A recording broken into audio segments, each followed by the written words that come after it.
a perfect little bay, blue sea, blue skies, a sandy beach, virtually no tourists, and I haven't yet seen a foreign tourist. Where can I be? Just recently I've been reading a lot of reports about over-tourism. Big problems in Greece, Italy, Spain, Athens, Rome, Florence, Barcelona, the Spanish Canary Islands. In the Canary Islands there have been protests about over-tourism, and I even read about some people going on hunger strike trying to force the government to cut down tourists. Apparently some people have removed a bus route from Barcelona on Google Maps to try to stop tourists clogging up all the local buses. It's a real problem.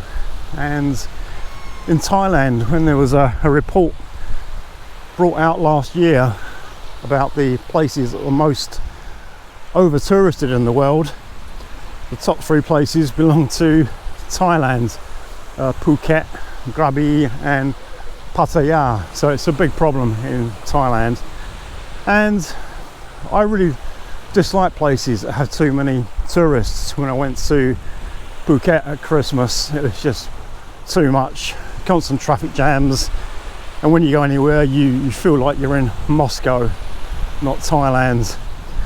But there are still some places in Thailand that don't have those problems, and this is one of them.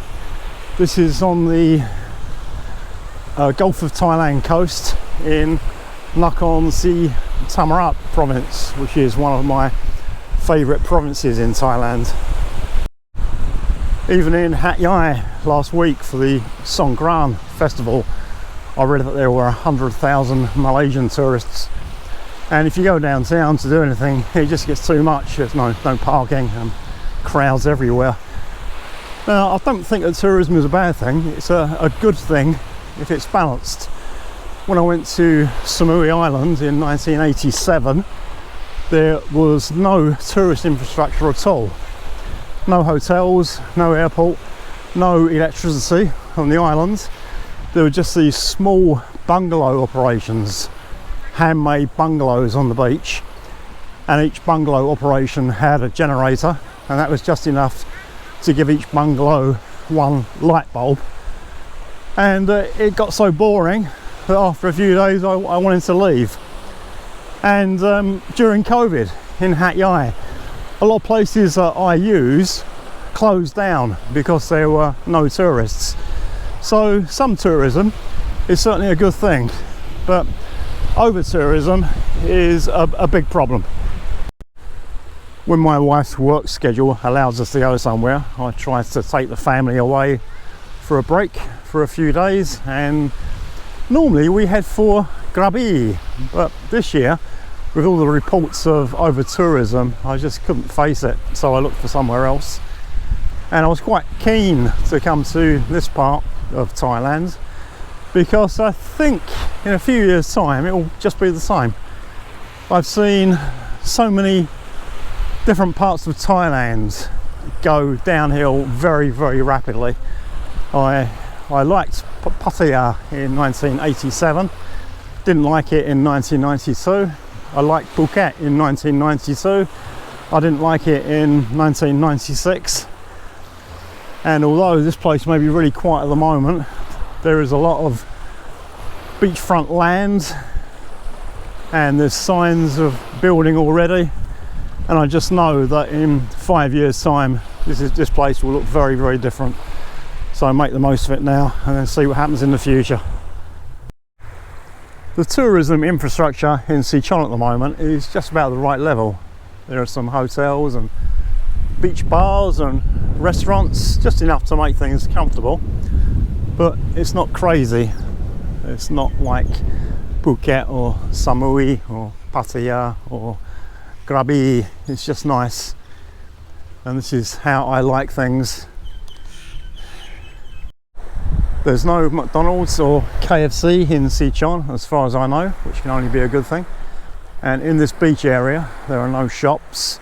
There is a small town in Sichon which we might go to explore later, and there's also quite a famous temple which we have plans to visit. But apart from that, this is just an opportunity to relax and for me to spend some time with my family, so I won't be going mad on YouTube.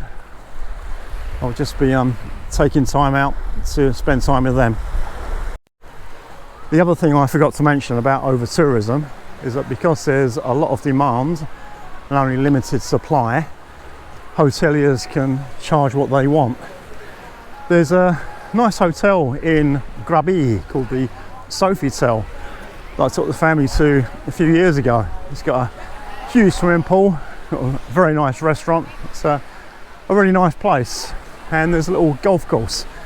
And at the time, my son didn't play golf, but now he does, so I thought it would be good to fit in a little bit of golf.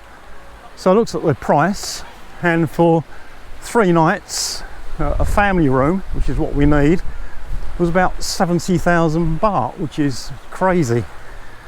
Here we're staying in about the most expensive place in the resort, and it's cost me just over 20,000 baht for 3 nights. That's including breakfast, but it's a nice place and it's a lot more reasonable than 70,000. Thailand is notorious for scams, and the jet ski scam is one of the biggest scams of all. And if you go to a well-known resort like Phuket or Pattaya or Samui, I would definitely recommend not hiring a jet ski, but somewhere like this it's probably okay. This is the hotel restaurant where we just had lunch. It's right on the beach, nice comfortable chairs, good food. A little bit expensive. We just ate typical Thai food, 4 of us, and that was just over 1,500 baht.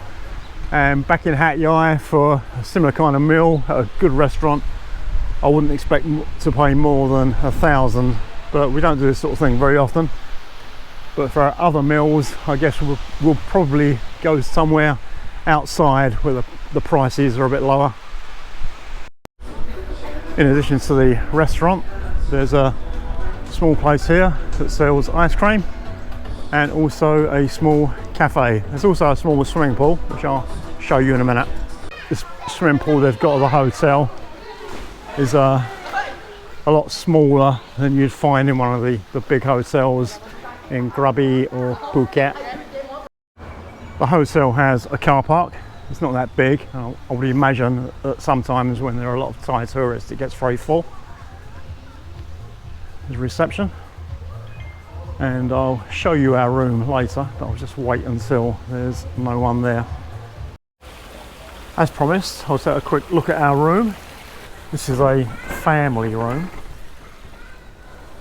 My wife's comment was that it looked like a massage shop with the beds lined up in a row here. It's quite a good size, nothing special. TV, fridge, wardrobe, and a bathroom. And there's no separate shower enclosure. And there's no little step either. So when we have a shower, the whole bathroom floor is going to get really wet. And one of the problems with these family rooms, which we need because there's us and our 2 kids, is that there's only one bathroom. The better option is when you can get interconnecting rooms that have got 2 bathrooms. We've got 4 bathrooms in the house, and quite often 3 of them are in action at the same time. So 4 of us in just 1 bathroom is going to be a struggle some of the time. My lad wanted to ride on a jet ski, and I can confirm that the guys running the jet ski operations are not scammers. They charge 1,200 baht for 30 minutes. I just got him 15 minutes, which was 600 baht. The sea's not bad on the Gulf Coast. It's more attractive on the other side, on the Andaman coast. And here, being on the east side, there's no sunset. If you're in Krabi or Phuket, it's very popular for people to go out onto the beach in the evening to watch the sunset. If I'm up early enough tomorrow morning, I might come watch the sunrise, but that's very unlikely. It's really nice just walking around here. It's so quiet and peaceful. All you can hear on one side are the waves, and on the other side is bird song. and there's none of the unsavoury stuff that you find in other Thai beach resorts. I won't go into details, but I'm sure you know what I mean. It's just like Krabi was 25 or 30 years ago, and unfortunately, based on what's happened to those places, you just know what's going to happen here in the future. It's a perfect setting. You know, you've got a beautiful coastline, some nice beaches, lots of vacant land, and in 5 or 10 years time it's not going to look anything like this, which is sad, but that's just the way of the world. I spoke to the hotel staff and they told me that at the moment with tourism it's about 20% foreigners and 80% Thais, and I'm sure that statistic will change enormously in the next 10 years. Just a bit further north up the coast, still in Nakhon Sri Thammarat province, is Khanom, where I've been twice before. It's a bit more well known, it's more developed, and there are more people. I came to Sichon this time, one because I've never been before and I was interested to take a look around, and two, simply because I wanted it away from tourists.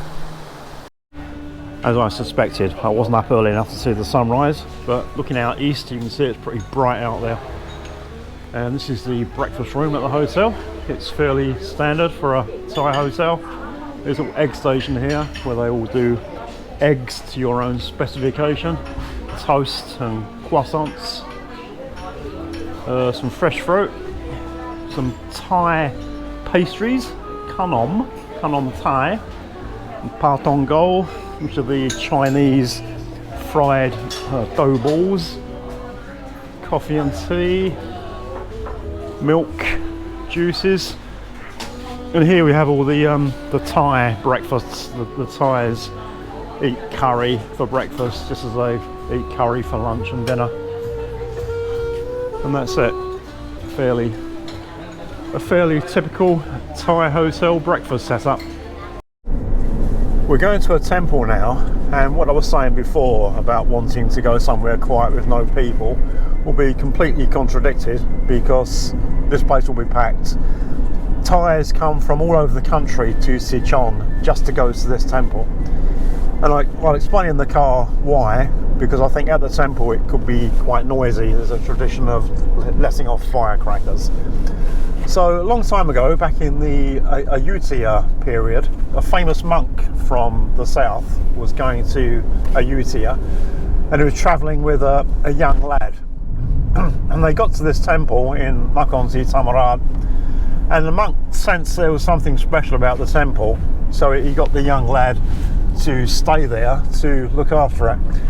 And he was a bit of a naughty boy. He liked gambling, and the way to gamble back then was cockfighting.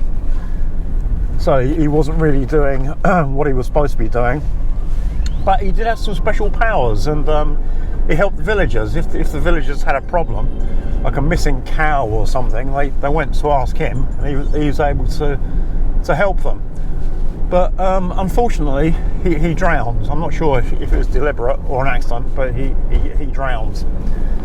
Anyway, this was hundreds of years ago, and then back in the 80s, when there was still a communist... I see, some navigator going off. I've got my wife driving my car. So back in the 1980s, with the communist insurgency still raging, the government sent some rangers down to the south, and they stayed at this temple. And apparently when they were trying to sleep, they couldn't. They kept getting disturbed. They felt something pulling their legs and arms and making noises and tipping their rifles over. And they spoke to the villagers, and the villagers told them the story about this this temple. And this young lad, his spirit lived on at the temple. They call him Ai Kai. And it started a cult. And when this area had economic difficulties, sorry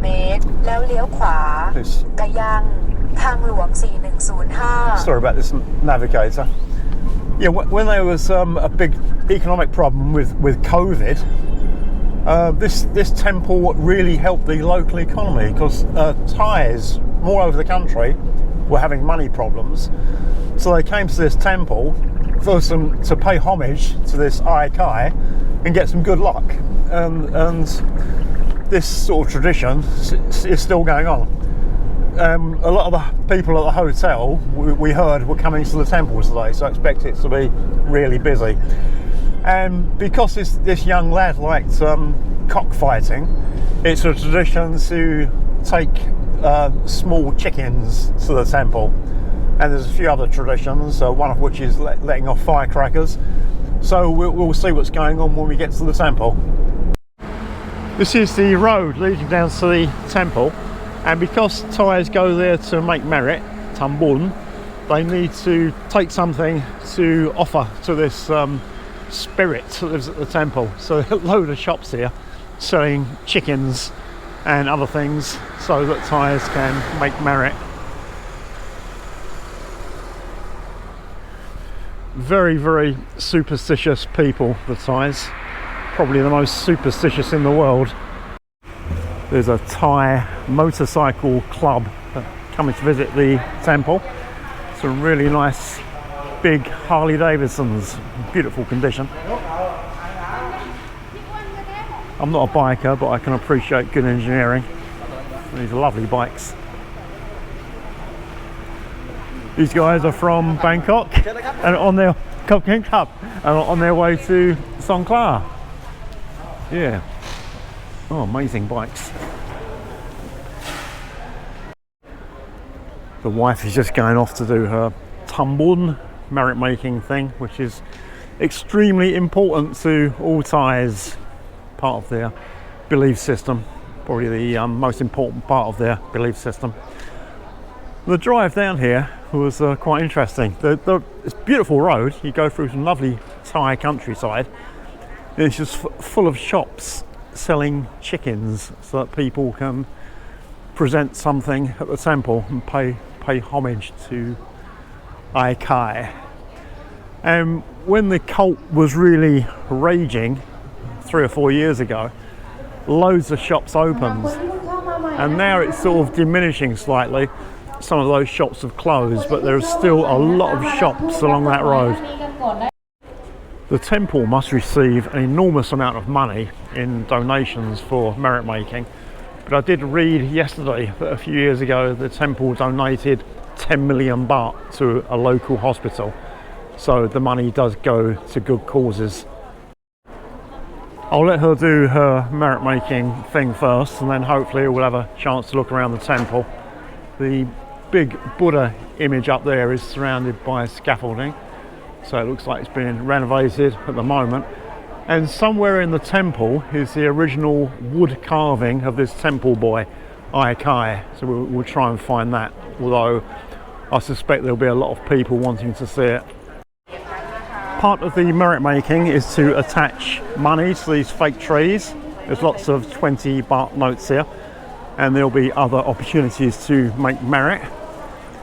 As I said in a previous video, I don't do this stuff anymore. I just feel fake if I try to do it. So the wife and kids are doing it.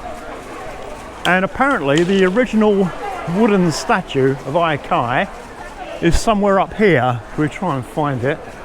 Here are another couple of statues of the young lad covered in gold leaf. And apparently he always wears dark glasses and sometimes like military camouflage clothing.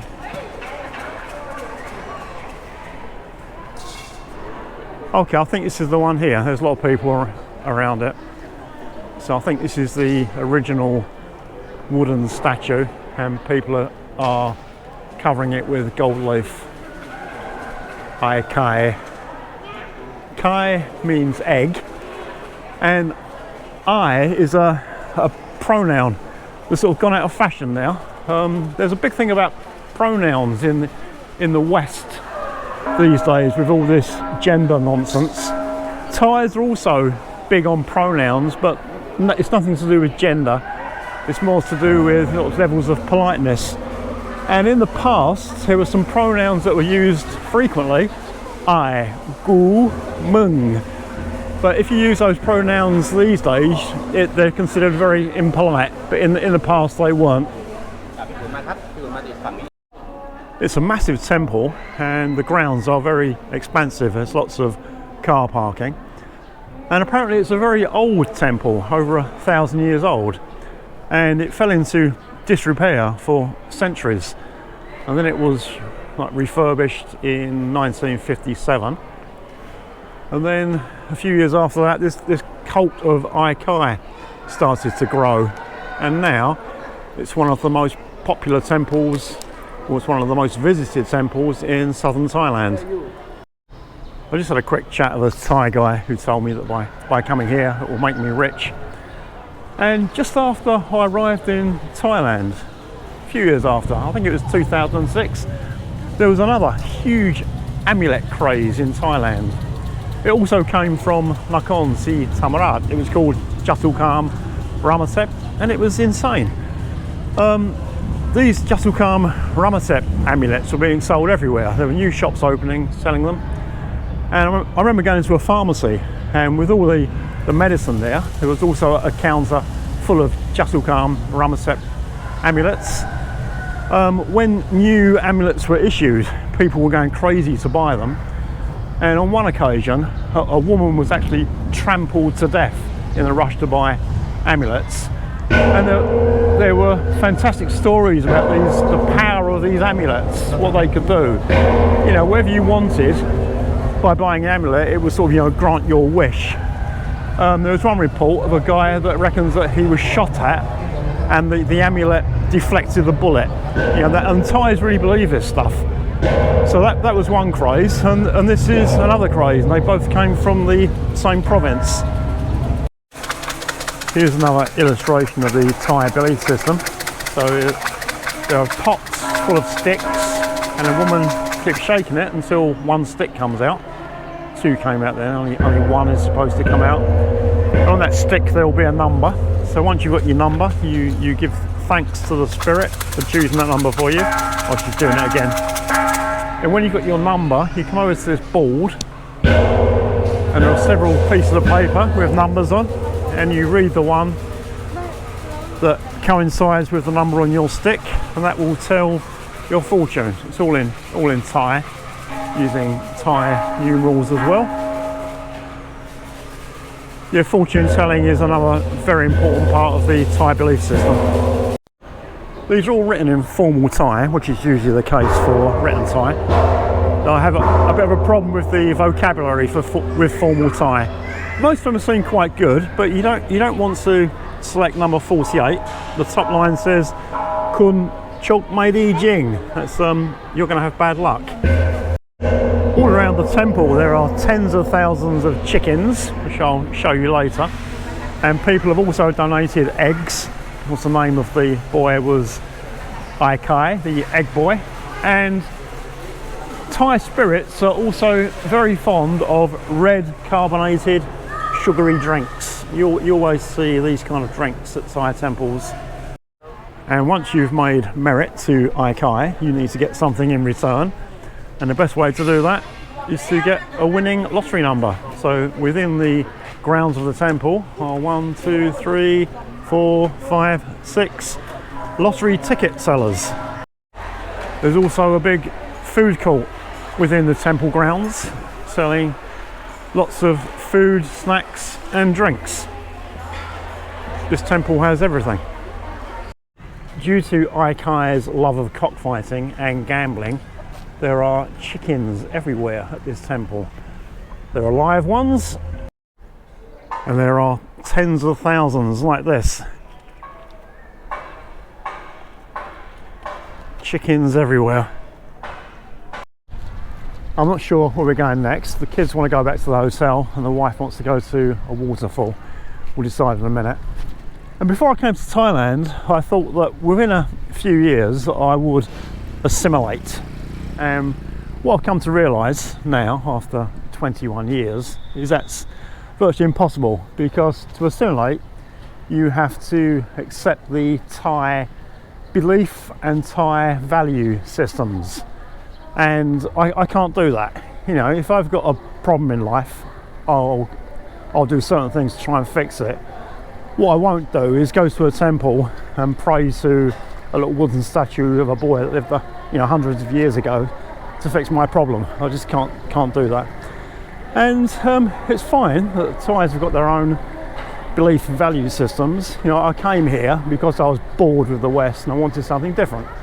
Just I respect their belief and value systems, but I can't accept them. And if you come to live in Thailand, you have to do the same thing. You have to realise that some things are very, very different. And on YouTube, I see people living in Thailand who just moan about things continuously, and it doesn't do any good. The difference in belief systems doesn't have any effect on me. You know, Thais can come and do this stuff, that's fine. With the value system, it does sometimes affect me. There are things regarding safety that Thais don't think are important that I do think are important. But regardless, you can't change anything. You just need to accept that the value system and the belief system is very different to what you're used to. We decided to visit the waterfall, but as we got closer, I realised it was inside a national park, and I knew that dual pricing would come into play. This is where there are two prices. There's one price for Thais and one price for foreigners. But I took an initiative. I spoke to the woman myself in Thai and showed her my ID card, my pink ID card, which foreigners are allowed to have, and I got the Thai price. The Thai price for adults is 20 baht, and for foreigners it's 100 baht, so 5 times more expensive. I'm going to start winding up this video, but firstly just a few words about Nakhon Sri Thammarat. And when I decided to move to Thailand, I had to decide where I was going to live. And I knew I didn't want to live in Bangkok, and I knew absolutely that I didn't want to live in a tourist resort. I couldn't stand living in somewhere like Pattaya or Phuket or Samui. Just drive me crazy. Hat Yai looked like a good place, the biggest city in southern Thailand, lots of facilities and not that many Phalang tourists. What I didn't realise at the time was how many Malaysian tourists there are, and the numbers have gone crazy since the end of COVID. And it's good for the people involved in the tourist industry to have all those tourists. Not so great for people who don't benefit from them being there. If I was deciding all over again now, I would probably choose to live in Nakhon. This province has got everything. I've been several times, and the Ampur Muang district has got one of the most important temples in southern Thailand. If you want to live there, it's got good schools, hospitals. It's got all the big stores that we've got in Hat Yai, even a few ones that Hat Yai doesn't have, like Global Home. It's a really good place. It's got forests, mountains, beaches. There's loads of fruit grown here. The fruit is really good and really cheap, and it hasn't got that many tourists at the moment, so it's a really good place to live, I think. But I've made my bed already, and now it'd be very difficult to move, so stuck in Hat Yai. But coming to Nakhon only takes about 4 hours, and it's a really great place to visit for the time being anyway. But as I said earlier in the video, I suspect that will change in the next 5 or 10 years. I do realise that I'm quite a cynical person, and no doubt my cynicism comes through in these videos, but I think it's more important to be honest, and I'll call things out how I see them. So this is not a travel brochure that tells you that every single place in Thailand is a paradise, because there are some places that are certainly not paradises in my view. I just try to be honest. Anyway, I hope you got something useful from the video, and any comments or questions, please leave them below.